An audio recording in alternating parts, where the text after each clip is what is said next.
High কমিশনে ঢুকে জাতির পিতার ছবি নিয়ে অপমান করেছে, এত সাহস কোথা থেকে পায় আমি জিজ্ঞাসা করি।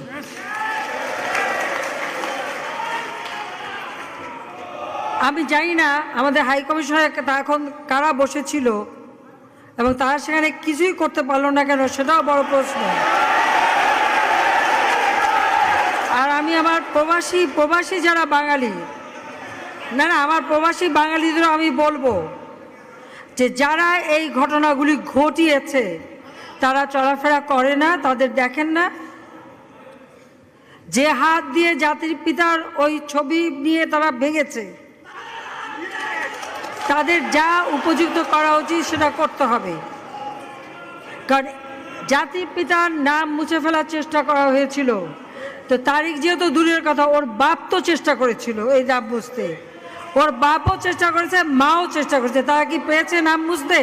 পারে নাই। ইতিহাস কখনো কেউ চাপা দিতে পারে না। আর জাতির পিতা তার 7 মার্চে ভাষণে বলে গেছে যে বাঙালিকে কেউ দাবায় রাখতে পারবে না, পারে নাই দাবায় রাখতে। তা আজকে এত বড় দুঃসাহস হয়ে যায়। হ্যাঁ, আমি প্রধানমন্ত্রী এসে আমারটা যা করুক ওটা আমি কিছু মনে করি না, কিন্তু যিনি আমাদের জাতির পিতা, যে আইন আছে, সেখানে হাত দেবে এত সাহস কোত্থেকে পেল? তারেক যে ভুলে